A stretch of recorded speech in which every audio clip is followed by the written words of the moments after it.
آبرو دین محمد کی بڑھانے والے۔ السلام علیکم ناظرین، سید ابوالعلا مودودی کا نام کسی تعارف کا محتاج نہیں۔ بر صغیر سے اٹھنے والی اس آواز نے عالم اسلام کو، عالم کفر کو اور دنیا کے کونے کونے کو متاثر کیا۔ سید مودودی کی تحریروں نے ایک دو نہیں، سینکڑوں نہیں، ہزاروں نہیں، کروڑوں انسانوں تک اپنی فکر پہنچائی اور اسلام کی اس بنیادی دعوت کو عام کیا جس کو مسلمان رفتہ رفتہ بھول چکے تھے۔ سید مودودی نے کیا پودا بویا تھا اور اب وہ کتنا بڑا درخت بن چکا ہے، اس کی شاخیں کہاں کہاں پہنچ چکی ہیں اور اس کے پھل اور اس کے ثمرات کہاں تک پہنچ رہے ہیں۔ سید منور حسن صاحب ہمارے پروگرام میں خوش آمدید۔ آپ سے ہم چاہیں گے کہ سید مودودی کے بارے میں کچھ باتیں کریں، ہمارے ناظرین بھی اس حوالے سے کچھ جاننا چاہیں گے اور ان تک بھی ان کی تحریروں اور ان کے فکر کے بارے میں کچھ نہ کچھ رہنمائی پہنچے گی۔ منور صاحب، سید مودودی کے حوالے سے ویسے تو دنیا جانتی ہے کہ ایک فکر ان کی موجود تھی، لیکن یہاں ہم چاہیں گے کہ ایک اس جگہ بیٹھ کر آپ ہمارے ناظرین کو بتائیں کہ سید مودودی کی فکر کیا ہے اور ان کی فکر کی روشنی میں آج کیا دعوت ہے، اس کے تناظر میں جماعت کی کیا دعوت ہے۔ بسم اللہ الرحمن الرحیم۔ دیکھیے، سید مودودی کی فکر کوئی انوکھی اجنبی جس کو کوئی مغایرت ہو، اجنبیت ہو، وہ نہیں تھی۔ قرآن و سنت پر مبنی اس کی تعبیر کے حوالے سے، متفقہ تعبیر کے حوالے سے انہوں نے اثر نو قوم کو جگانے کی اور بیدار کرنے کی بات کی، اور اس کا اصل فکر کا کمال یہ تھا کہ اس نے سوتوں کو اٹھایا، جگایا، اور جو لوگ لمبی تان کر پڑے ہوئے تھے ان کو خواب غفلت سے بیدار کیا اور تحرک اور سرگرمی اور پرجوش ہو کر مقاصد کی طرف بڑھنے کا حوصلہ دیا۔ منور صاحب، ایک وقت تھا کہ آپ سید ابوالعلا مودودی کی جماعت کے، ان کے کاروان کے کارکن تھے۔ پھر ایک وقت آیا کہ اب اسلامی جمعیت طلبہ کے ذمہ دار بنے، پھر سید مودودی کی زندگی میں ہی اس کاروان کے ذمہ داروں میں شامل ہو گئے۔ کیا آپ سمجھتے ہیں کہ اس وقت کے ساتھ ساتھ سید مودودی کی تحریک نے، اس فکر نے کہیں ڈیویشن کیا ہے یا فکر کہیں ادھر ادھر؟ وہ لوگ کہتے ہیں کہ اب تحریک جو ہے سید کی فکر سے ہٹ گئی ہے، کیا ایسی کوئی بات آپ کو نظر آتی ہے؟ آپ کو ایسا محسوس ہوتا ہے کہ تحریک فکر سے ہٹ گئی ہے؟ دیکھیے، اس کا تو سب سے اچھا لٹمس ٹیسٹ یہ ہے کہ جن لوگوں نے جب اور جن مراحل میں، تاریخ کے جن ادوار میں اس طرح کی بات کی، انہوں نے اپنے اپنے طریقے سے اپنی صحیح سوچ جس کو وہ سمجھتے تھے اس کے مطابق کام بھی کیا، اور وہ کام کتنے دن چلا اور کیسا چلا اور کس معیار کا چلا اور کس فریکوینسی پر چلا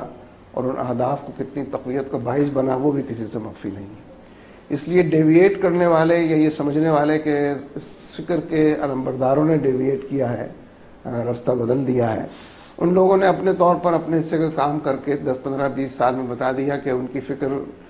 زیادہ درست تھی، صحیح تھی اور اس سے میں کوئی قدم آگے بھی بڑھا پایا یا نہیں۔ اس لیے میں کسی کا نام لیے بغیر سمجھتا ہوں کہ جتنی سوچ کی لہریں ہو سکتی ہیں، جتنے آرا کا اختلاف ہو سکتا ہے، جتنے فکر کے حوالے سے زاویہ ہائے نگاہ ہو سکتے ہیں اور کسی ایک یا دوسرے پر کاربند ہو کر کامیابی کی دلیل تلاش کی جا سکتی ہے، یہ سارے کام لوگوں نے کیے ہیں کسی کا نام لیے بغیر۔ سب نے اپنے اپنے دائروں کے اندر وہ کام کیا۔ صرف ایک ڈاکٹر اسرار احمد کے بارے میں یہ بات یقین سے کہہ سکتا ہوں کہ انہوں نے فکر کے حوالے سے تو کوئی ڈیویشن نہیں کیا، وہ اقامت دین ہی کی فکر کو لے کر چلتے رہے۔ طریقہ کار کے حوالے سے انہوں نے جو کام کیا وہ سب کے سامنے ہے، اس میں کوئی پسند کرے ناپسند کرے، زیادہ سمجھے کم سمجھے، لیکن باقی سب لوگوں نے اپنے اپنے حوالے سے اپنے حصے کا کام کیا ہے، اور وہ خود اس بات کی دلیل ہے کہ مولانا مودودی جس تحریک کو لے کر اٹھے تھے وہ تحریک آج بھی زندہ اور تابندہ ہے، آج بھی روشن ہے اور شاداب ہے، اور آج بھی اپنی طرف لوگوں کو کھینچنے کی اس کے اندر وہی کشش ہے جو گزرے ہوئے کل میں تھی۔ یعنی گویا وہ بنیادی دعوت اب بھی ویلڈ ہے کہ انسانوں کو انسانوں کی غلامی سے نکال کر اللہ کی غلامی میں دے دیا جائے، اور جو لوگ اس راستے میں رکاوٹ بن رہے ہیں ان سے زمام کار چھین لی جائے اور وہ اپنا انجام بھی سوچ لیں۔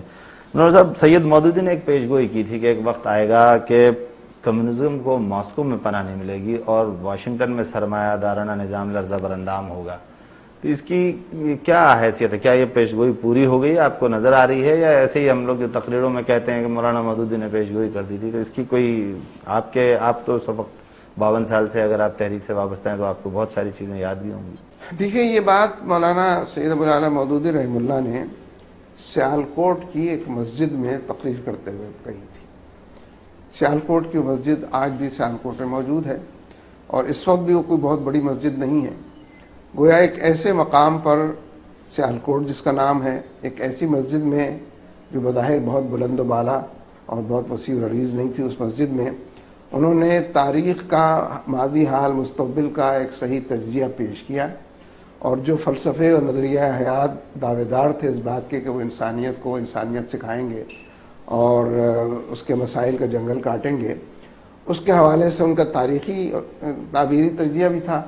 اور پھر یہ کہ چاروں طرف کے حالات کے اندر اس طرح کی تحریکیں کتنا دوام پیدا کرتی ہیں، کتنی عمر تک بالآخر پہنچتی، وہ بھی ان کے سامنے تھا۔ لہذا جہاں انہوں نے یہ بات کہی تھی کہ کمیونزم خود ماسکو کے اندر اپنے چاہنے والے نہ پا سکے گا، اور اشتراکیت خود ماسکو میں لرزم اندام ہوگی، اور اس کی تفصیل بھی اس کے اندر موجود ہے تقریر کے اندر، ہو بہو 100% یہ بات درست ثابت ہو چکی ہے، تاریخ کا حصہ بھی بن چکی ہے، اور سچ اور حق کے کہنے والوں کے لیے ایک سند جواز بھی فراہم کر چکی ہے۔ لیکن ان کی تقریر کا دوسرا حصہ یہ تھا کہ مغرب کا سرمایہ دارانہ نظام اور مغرب کی مغربی ڈیموکریسی جو ہے وہ خود لندن میں اور پیرس میں اور نیو یارک میں اپنے فالوورز نہ پا سکے گی، اور اپنے وہ بھی نوحق نہ ہوں گے، اور وہ نظام بھی گویا زمین انقا در پذیر ہوگا اور اپنے پیر پر خود کلاڑے مارے گا۔ میں سمجھتا ہوں کہ جزوی طور پر اور بڑے جز کے طور پر یہ بات درست ثابت ہو چکی ہے، اس لیے کہ جتنے بڑے پیمانے پر آج کی مغربی تہذیب کو، مادہ پرستانہ تہذیب کو کرائسس کا سامنا ہے، وہ فائنینشیل کرائسس بھی ہے اور وہ مورل کرائسس بھی ہے، وہ مورل جو انہوں نے خود طے کیے ہوئے ہیں۔ یعنی مغربی معاشروں نے، جنہوں نے بہت تفصیل سے یہ بتایا تھا کہ فنڈامنٹل رائٹس کسے کہتے ہیں، سول لبرٹیز کسے کہتے ہیں، رول آف لا کسے کہتے ہیں، آئین کی حکمرانی کسے کہتے ہیں، اپنے اپنے ملکوں کے اندر سارے فنڈامنٹل رائٹس اب انہوں نے چھین لیے ہیں، سول رائٹس ان کے باقی نہیں رہے ہیں، مسلمانوں کے تو بالکل ہی ختم ہو گئے ہیں۔ تو گویا وہ خود ڈھلان کی طرف چل پڑے ہیں، اور جو اپنے اہداف انہوں نے آئیڈیلز مقرر کیے تھے، ان آئیڈیل سے بغاوت کی طرف نکل پڑے۔ گویا وہ سید مودودی کی وہ جو پیشین گوئی تھی وہ بھی اپنے آپ کو منوا رہی ہے، اور بالآخر منظرنامہ جو ہے اس طرف دھکیل رہا ہے۔ منور صاحب، ایک اور چیز، سید مودودی کی انہی تحریروں کی وجہ سے ہی لوگ منتشر لوگ متحد ہوئے، نیکی بدی ایک جگہ، نیکی کی قوتیں جمع ہوئیں، منظم جدوجہد شروع ہوئی۔ سید کی تحریروں پر گزشتہ دنوں بنگلہ دیش میں حکومت بنگلہ دیش نے جماعت اسلامی اور مولانا مودودی کی تحریروں پر پابندی لگا دی، ان کی کتابوں پر پابندی لگا دی۔ کیا آپ سمجھتے ہیں کہ یہ کوئی معقول اقدام کیا ہے اور اس سے وہ کوئی فائدہ اٹھا سکیں گے، ان کو کوئی مقصد حاصل ہو سکے گا، یا بس یہ ایسے ہی ایک اقدام ہے؟ کتابوں پر، لٹریچر پر، فکر پر پابندی لگانا تو خود احساس شکست اور شکست خوردگی ہے، اور یہ اس بات کا اعلان ہے کہ ہم دلیل سے تمہارا جواب نہیں دے سکتے، ہم فلسفے کے مقابلے میں فلسفہ نہیں پیش کر سکتے،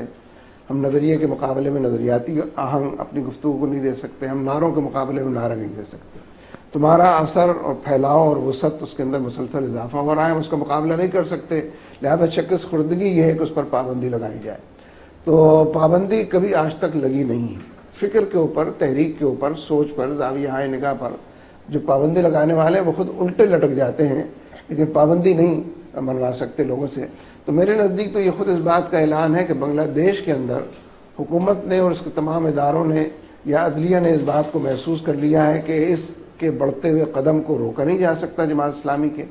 اور اس کے سوچ اور فکر کے، اور اس کے اوپر قدغن نہیں لگائی جا سکتی، پہرے نہیں بٹھائے جا سکتے، زبانوں پر تالے نہیں لگائے جا سکتے، اور جو لکھا ہوا چھپا ہوا لفظ ہے اس کو ذہنوں سے مٹایا نہیں جا سکتا۔ لہذا یہ خود شکست خوردگی کی علامت ہے اور بے معنی بات ہے۔ منور صاحب، یہ تو تھی بر صغیر کی بات، ہم ایک چھوٹا سا وقفہ لیں گے۔ ناظرین، ہماری گفتگو جاری ہے منور صاحب سے، اور امیر جماعت کے بحیثیت سے وہ اس وقت پاکستان میں اور ساری دنیا میں اسلامی تحریکوں کی قیادت کر رہے ہیں۔ سید منور حسن سے ابھی ہم نے مولانا مودودی کی تحریروں کی بات کی، ان کے فکر کی بات کی، ان کی کتابوں پر پابندی کے حوالے سے جو باتیں ہوئیں وہ بھی سامنے آئی ہیں۔ ہم ان سے ابھی اور بہت ساری باتیں کریں گے، ہمارے ساتھ رہیے گا۔ آبرو دین محمد کی بڑھانے